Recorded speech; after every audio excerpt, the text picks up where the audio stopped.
नमस्कार छात्रों, मैं डॉक्टर गीता चौगुले आपका हिंदी ऑनलाइन क्लास में स्वागत करती हूँ।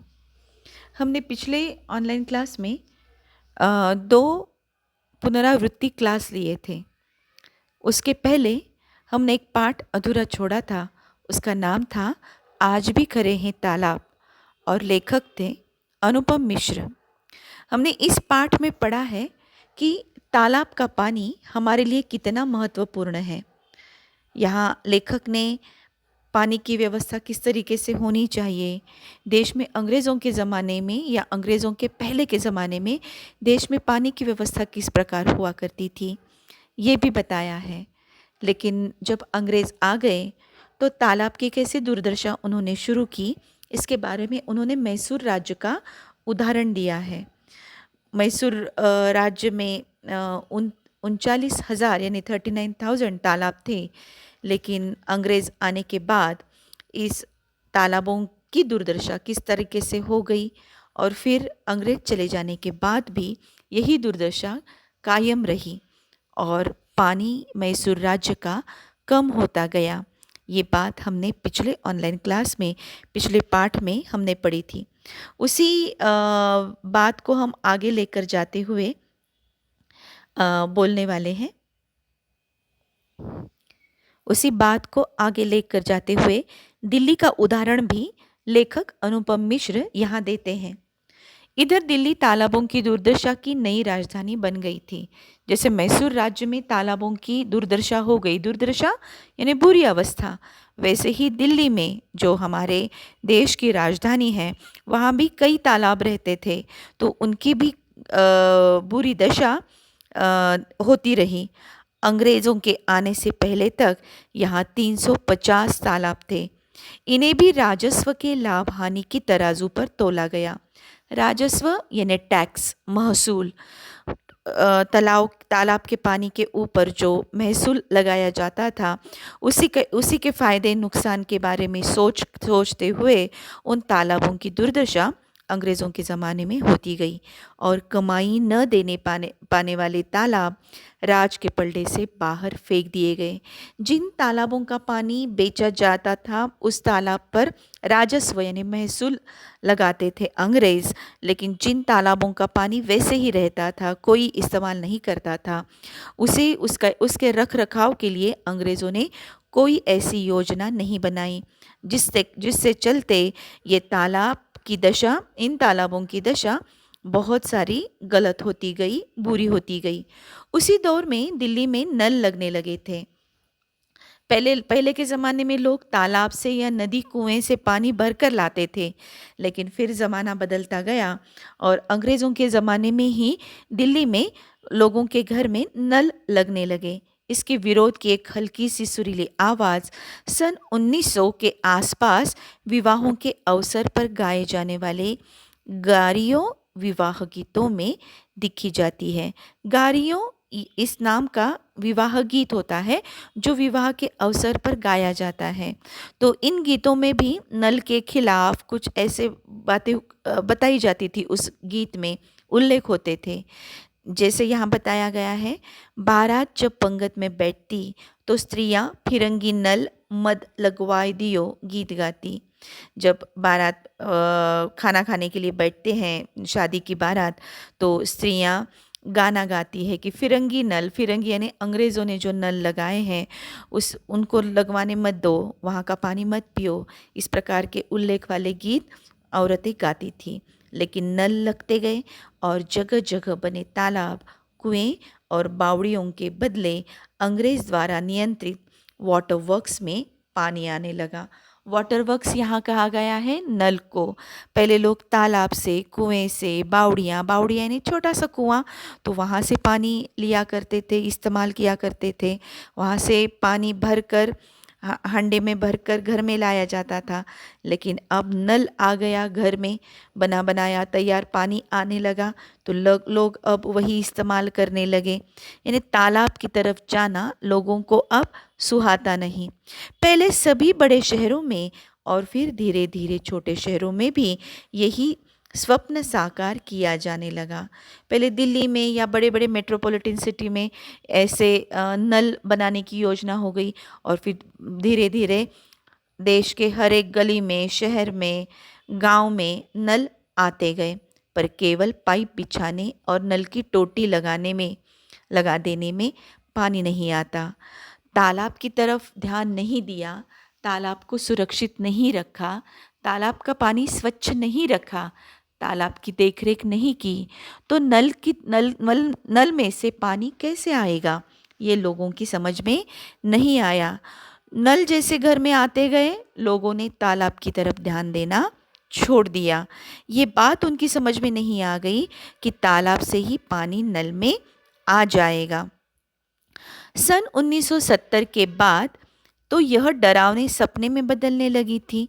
अब लोगों को ये बात तब समझ में नहीं आई, लेकिन जब बात समझ में आ गई कि तालाब की भी सुरक्षा बहुत ज़रूरी है, तो बहुत ज़्यादा देर हो गई थी। 1900 से लेकर 1970 तक लोगों ने इस 70 साल के दरमियान तालाबों की अच्छी सुरक्षा नहीं की और फिर ये डर अब आ गया सबके सामने। तब तक कई शहरों के तालाब उपेक्षा की गाज से पट चुके थे। उपेक्षा यानी लोगों ने दुर्लक्ष्य किया, उनकी तरफ ध्यान नहीं दिया, तालाबों की सुरक्षा नहीं की, तालाबों का पानी स्वच्छ नहीं रखा, तालाब में गंदगी फैलती गई, तालाब में ऐसी अलग अलग वृक्षवल्ली बढ़ती गई कि जिससे तालाब का पानी खराब होता गया और धीरे धीरे तालाब ही सूख गए। तो लोगों ने तालाब का रख रखाव अच्छा नहीं किया, तो तालाब दुर्लक्षित होते गए और इन पर नए मोहल्ले, बाजार, स्टेडियम खड़े हो चुके थे। बहुत सी ऐसी जगह है तालाब में कि जहाँ सूखे हुए तालाब की ज़मीन पर लोगों ने गली मोहल्ले, गांव, कॉम्प्लेक्स वगैरह बनाए। इन्हें तालाब पानियों के लिए नहीं रखा, उस पर लोगों ने अपने घर बनाने शुरू कर दिए। पर पानी अपना रास्ता नहीं भूलता। तालाब हथिया कर बनाए गए नए मोहल्ले में वर्षा के दिनों में पानी भर जाता है और फिर वर्षा बीती नहीं कि इन शहरों में जल संकट के बादल छाने लगते हैं।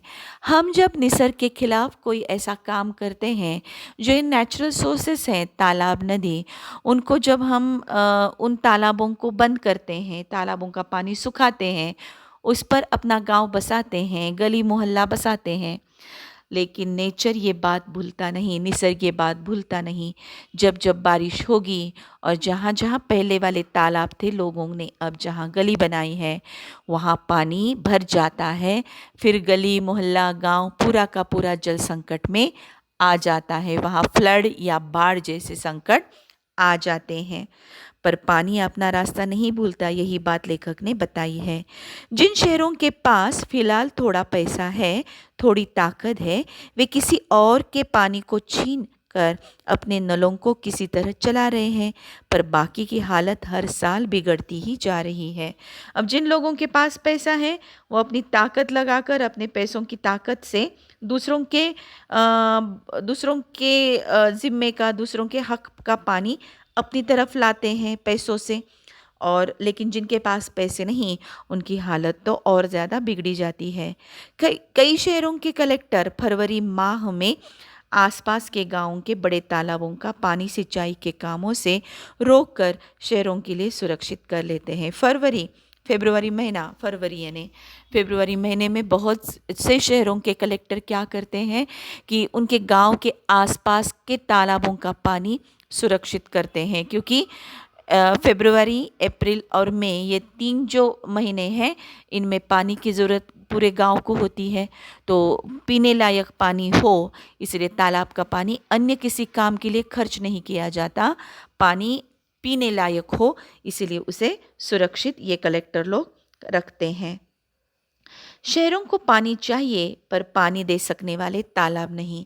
शहरों के लोगों का स्वार्थीपन देखें, कितने मतलबी हम लोग हैं कि हमें तालाब नहीं चाहिए, तालाब की ज़मीन पर हम ज़रूर अपना गांव बसाएंगे, लेकिन हमें पानी चाहिए खर्च करने के लिए, में लाने के लिए। तब पानी ट्यूबवेल से ही मिल सकता है। जब बोरवेल होती है, ट्यूबवेल उसे कहा जाता है, तो वहाँ हम ट्यूबवेल खोदेंगे ज़मीन के अंदर और वहाँ से पानी ले लेंगे। पर इसके लिए बिजली, डीज़ल के साथ-साथ उसी शहर के नीचे पानी चाहिए। ट्यूबवेल ऐसे ही नहीं बनती, जहाँ पानी का स्रोत हो वहाँ वही बोरवेल हो जाती है। तो बोरवेल आसानी से नहीं बनती, उसके लिए आपको डीज़ल चाहिए। उस बोरवेल को शुरू करने के लिए, उसकी मशीन को शुरू करने के लिए बिजली का होना बहुत ज़रूरी है। तो कुछ खर्च करें तभी आपको पानी ज़रूर मिलेगा। तो ये दिल्ली वालों की और मैसूर वालों की हालत हमने तालाब के बारे में सोची। अब लेखक मद्रास जैसे सिटी का भी, शहरों का भी हमें दुख बता रहे हैं। मद्रास जैसे कई शहरों का दुखद अनुभव यही बताता है कि लगातार गिरता जल स्तर सिर्फ पैसे और सत्ता के बल पर थामा नहीं जाता। गिरता हुआ जल स्तर यानी पानी की मात्रा धीरे धीरे पृथ्वी पर से कम हो रही है। मद्रास में तो और ज़्यादा गर्मी है और वहाँ पानी की मात्रा और कम होती जा रही है। इसे हम अपने पैसों के ज़रिए या अपने हुकूमत के ज़रिए उस पानी को अपनी तरफ खींच नहीं ला सकते। कुछ शहरों ने दूर बहने वाली किसी नदी से पानी उठाकर लाने के बेहद खर्चीले और अव्यावहारिक तरीके अपनाए हैं। अब अपने शहर का पानी तो हमने ख़त्म कर दिया, तालाब तो बंद किए, तो बहुत से लोगों ने दूर दूर के नदी नालों से अपनी तरफ कैनॉल खींचकर या नल से, पाइप से पानी अपनी तरफ लाना शुरू कर दिया। ये अव्यावहारिक यानी बेबुनियाद और खर्चीले उपाय बहुत से लोगों ने पैसों के दम पर शुरू किए, लेकिन ऐसी नगर पालिकाओं पर करोड़ों रुपए के बिजली के बिल भी चढ़ चुके हैं। अब दूर से पानी लाना यानी इलेक्ट्रिसिटी बहुत ज़्यादा खर्च होना, तो ऐसे कॉरपोरेशन को बहुत सारे बिल का भी, इलेक्ट्रिसिटी बिल को भी देना पड़ता है। तो बहुत सारा कर्जा भी उसी के लिए हो गया। ये कर्जा नहीं होता क्यों, जब हम उस तालाब का रख रखाव अच्छी तरह से करते, लेकिन हमने किया नहीं, तालाब को सुरक्षित किया नहीं, और इसके लिए अब ये बेकार के काम हमें करने पड़ रहे हैं। अब इंदौर का भी उदाहरण लेखक दे रहे हैं। इंदौर मध्य प्रदेश में एक बहुत बड़ी सिटी है, शहर है, तो उसका भी उदाहरण लेखक दे रहे हैं। इंदौर का ऐसा ही उदाहरण आँख खोल सकता है। इंदौर में यहाँ दूर बह रही नर्मदा का पानी लाया गया। मध्य प्रदेश में सबसे बड़ी नदी है नर्मदा, लेकिन इंदौर से ये नदी बहुत दूर पर है और इसी दूर बहती नर्मदा का पानी इंदौर में लाया गया। योजना का पहला चरण छोटा पड़ा। पहला जो प्रोसेस था कि नर्मदा से इंदौर तक पानी लाना, ये फर्स्ट स्टेप या पहला प्रोसेस थोड़ा सा कम पड़ गया, उसके उपाय थोड़े से कम पड़ गए। तो एक स्वर से दूसरे चरण की मांग भी उठी। तो लोगों ने कहा कि ये पहला जो अटेम्प्ट है, प्रयत्न है, खाली गया, बेकार गया, और ज़ोर से हमें प्रयत्न करने चाहिए नर्मदा का पानी इंदौर की तरफ लाने के लिए। और अब सन 1993 यानी 1993 में तीसरे चरण के लिए भी आंदोलन चल रहा है। अभी तक नर्मदा का पानी इंदौर में सफल तरीके से आया नहीं, इसलिए 1993 में या 1993 में लोगों ने आंदोलन भी छेड़े, जिसका जिसका जिसका कारण था कि इंदौर में नर्मदा का पानी अच्छी तरह से लाया जाए। इसमें कांग्रेस, भारतीय जनता पार्टी, साम्यवादी दलों के अलावा शहर के पहलवान श्री अनोखी लाल भी एक पैर पर एक ही जगह 34 दिन तक खड़े रहकर सत्याग्रह कर चुके हैं। अब लोगों ने देखो, सारे जो पॉलिटिकल पार्टीज़ हैं, राजनीतिक पार्टी है, ये तो इकट्ठा हो गई, लेकिन अनोखी लाल नाम का जो पहलवान है वो भी 34 दिन 34 डेज एक पैर पर खड़ा होकर सत्याग्रह कर चुका कि हमें नर्मदा का पानी चाहिए, इंदौर में चाहिए। इस इंदौर में अभी कुछ ही पहले तक बिलावली जैसा तालाब था। अब इंदौर की हालत ऐसी बेकार क्यों हो गई? क्योंकि इसके पहले जब ये हालत हो गई थी, उसके पहले बिलावली नाम का एक तालाब, बहुत बड़ा तालाब इंदौर में हुआ करता था, जिसमें फ्लाइंग क्लब के जहाज के गिर जाने पर नौसेना के गोताखोर उतारे गए थे, पर वे डूबे जहाज को आसानी से नहीं खोज पाए थे। वहाँ गोताखोर या जहाज यानी पानी वाले जहाज उस तालाब में तैरते थे। यानी ये तालाब छोटा नहीं था, उसका रूप बहुत बड़ा था, लेकिन एक जहाज पानी के अंदर डूब गया और कोई भी नौसेना या नेविगेटर्स भी उसे अच्छी तरह से खोज नहीं पाए थे। आज बिलावली एक बड़ा सूखा मैदान है। लोगों ने पानी की सुरक्षा अच्छी तरह से नहीं की और फिर बिलावली तालाब एक बहुत बड़ा सूखा मैदान बन गया। इसमें फ्लाइंग क्लब के जहाज उड़ाए जा सकते हैं। पहले यहाँ बहुत बड़े विमान गिर जाने से क्या हो गया था कि पूरा पानी बाहर आ गया था। लोगों ने पानी का रख रखाव नहीं किया। अब यहाँ एरोड्रम हो गया, एयरपोर्ट की जैसा वहाँ बनाया गया है।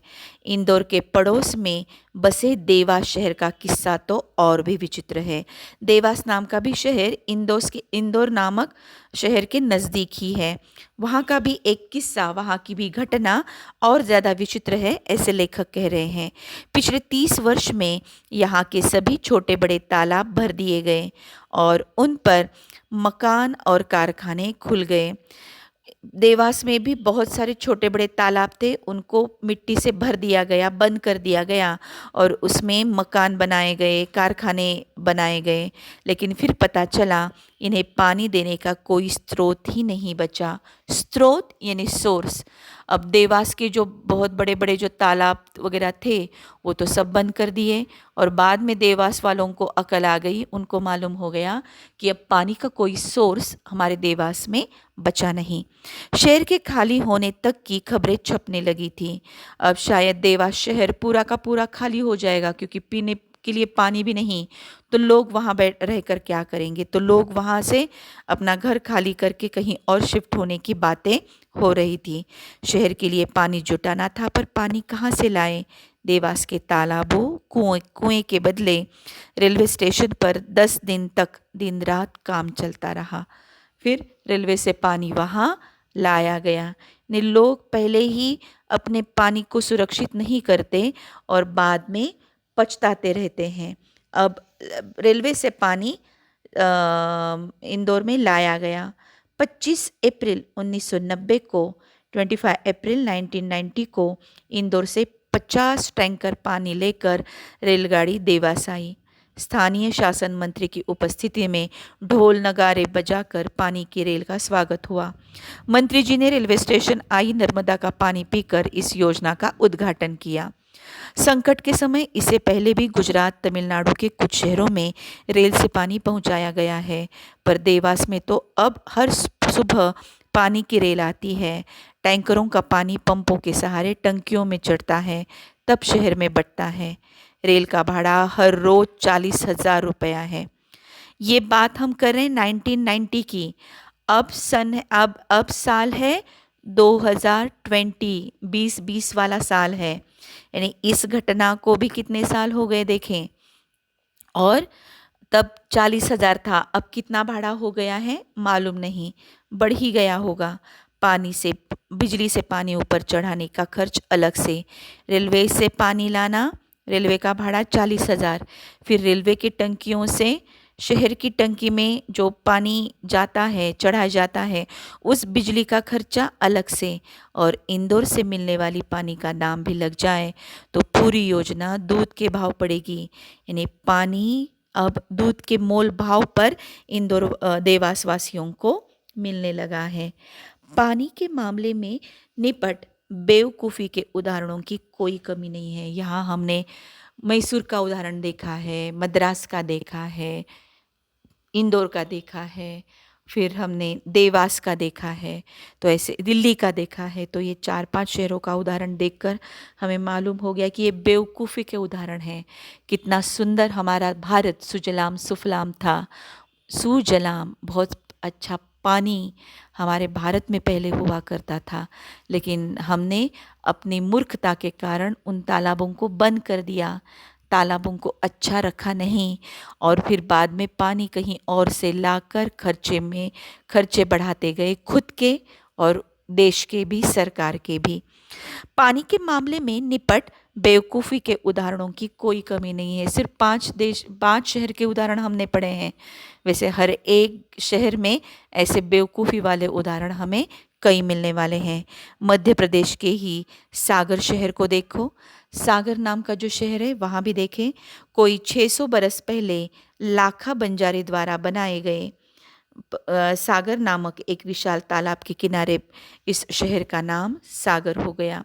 लाखा नाम का एक बंजारा था, उसने 600 साल पहले तालाब बनाया था, विशाल तालाब, और उस तालाब के किनारे जो गांव बसा उसका नाम सागर रखा। आज यहाँ नए समाज की 4 बड़ी प्रतिष्ठित संस्थाएं हैं। पुलिस प्रशिक्षण केंद्र है, सेना के महार रेजिमेंट का मुख्यालय है, नगर पालिका है और सर हरि सिंह गौर के नाम पर बना विश्वविद्यालय है। एक बंजारा यहाँ आया, बंजारा यानी बंजारा नाम का एक कास्ट है, जात है, वो यहाँ आ गया और विशाल सागर बनाकर चला गया। लेकिन नए समाज की 4 साधन संपन्न संस्थाएं इस सागर की देखभाल तक नहीं कर पाई। आज सागर तालाब पर 11 शोध प्रबंध पूरे हो चुके हैं, डिग्रियां बढ़ गई है। शोध प्रबंध यानी पीएचडी की बहुत से लोगों ने 11 यानी 11 डिग्रियां हो गई सागर के तालाब पर। डिग्रियां भी लोगों को मिल गई, पर एक अनपढ़ माने गए बंजारों के हाथों बने सागर को पढ़ा लिखा माना गया समाज बचा तक नहीं पा रहा है। अब उस बंजारे ने बनाए हुए, अनपढ़ बंजारा था, उसने तालाब बनाया और हम पढ़े लिखे समाज उस तालाब को बचा नहीं पा रहे हैं। उपेक्षा की इस आंधी में कई तालाब फिर भी खड़े हैं। ऐसे उपेक्षा यानी दुर्लक्षित होने वाले तालाब, जिससे ये कई तालाब है देश में। देश भर में कोई 8 से 10 लाख तालाब आज भी भर रहे हैं और वरुण देवता का प्रसाद सुपात्रों के साथ साथ कुपात्रों में भी बांट रहे हैं। वरुण देवता, जल देवता का नाम है वरुण देवता। तो वरुण यानी वर्षा, बारिश जब जब होती है, जहाँ जहाँ पहले तालाब थे लेकिन लोगों ने अब वहाँ अपने गांव, मकान, मंजिलें बनाई, तो वहाँ भी पानी आ जाता है। कुपात्र उन्हें कहा गया है कि हम मूर्ख लोग हैं, फिर भी बारिश वहाँ आ जाती है। फिर से तालाब बनाने की कोशिश हमें करनी चाहिए। उनकी मजबूत बनक इसका एक कारण है, पर एकमात्र कारण नहीं। तब तो मजबूत पत्थर के बने पुराने किले खंडरों में नहीं बदलते। कई तरफ से टूट चुके समाज में तालाबों की स्मृति अभी भी शेष है। बहुत से क्या कहते हैं, अब हम टूट चुका है, हमारा समाज टूट चुका है क्योंकि पानी ही नहीं है। पानी ही नहीं है तो हमारे जीवन आवश्यक वस्तु ही नहीं, तो समाज अब टूट जाएगा। स्मृति की यह हमें अभी भी याद है कि बहुत बड़े बड़े तालाब भारत में हुआ करते थे। स्मृति यानी याद। स्मृति की यह मजबूती पत्थर की मजबूती से ज़्यादा मजबूत है। पत्थर से ज़्यादा मजबूत हमारी बुद्धि है, फिर भी उसका कुछ फ़ायदा नहीं है, ऐसे लेखक कह रहे हैं। क्योंकि हम तालाबों को पुनर्जीवित नहीं कर पा रहे हैं। उतारने के बाद माता पिता तालाब की मिट्टी काटते हैं, पाल पर चढ़ाते हैं। न जाने कितने शहर, कितने सारे गांव इन्हीं तालाबों के कारण टिके हुए हैं। बहुत सी नगर पालिकाएं आज भी इन्हीं तालाबों के कारण पल रही है। बहुत से ऐसे गांवों में तालाब नहीं है, लेकिन बहुत से कुछ गांवों में अभी भी तालाब है। तो हम जिंदा क्यों हैं? क्योंकि हमारे शहर के तालाब जिंदा है और सिंचाई विभाग आज भी इन्हीं के दम पर खेतों को पानी दे पा रहा है।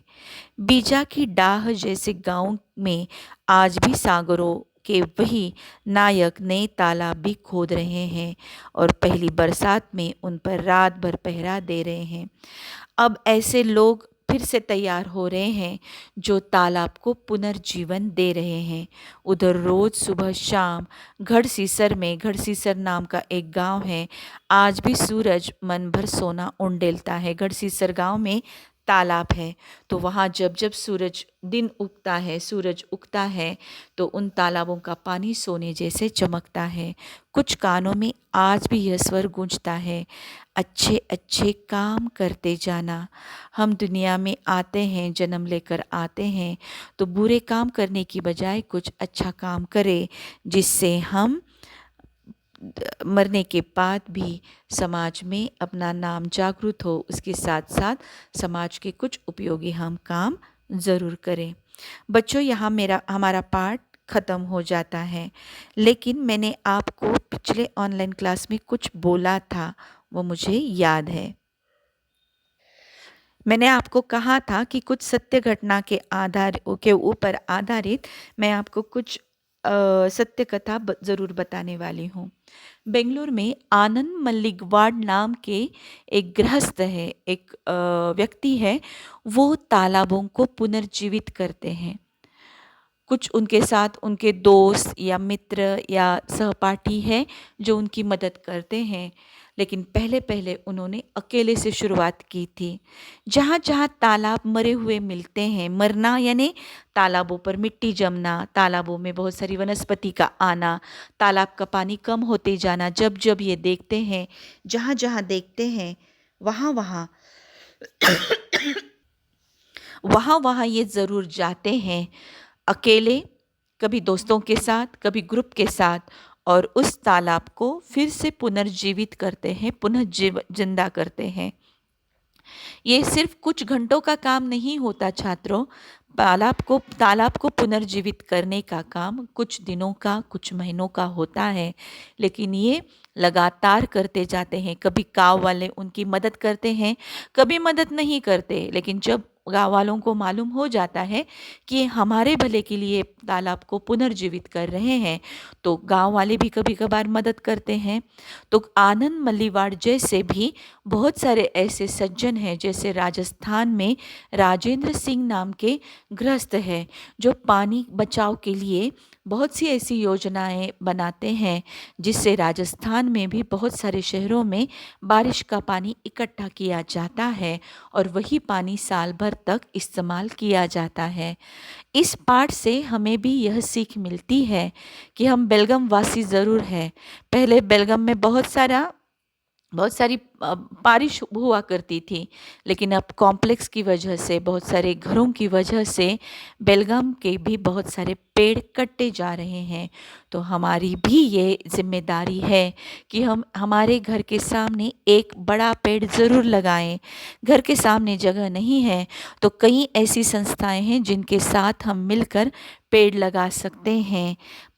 बारिश का पानी हम रिसाइकल कर सकते हैं, हम रेन वाटर हार्वेस्टिंग अपने घर में कर सकते हैं, जिससे पानी को हम पुनर्जीवित करके फिर से पानी को उपयोग में लाया जा सकता है। और शायद इसीलिए पानी की समस्या पूरे देश में, पूरे विश्व में एक भयंकर समस्या के रूप में आ रही है। यही सोच रखते हुए शायद हमें यह लेसन सीखने के लिए है, यह पाठ सीखने के लिए है। तो उम्मीद करती हूँ कि हम में से सारे लोग इस पाठ को गंभीरतापूर्वक लेंगे और पानी की इस समस्या को अपनी तरफ से समाधान ज़रूर ढूंढ निकालेंगे। आशा करती हूँ ये पाठ आपको अच्छी तरह से समझ में आया होगा। नमस्कार। प्रीता।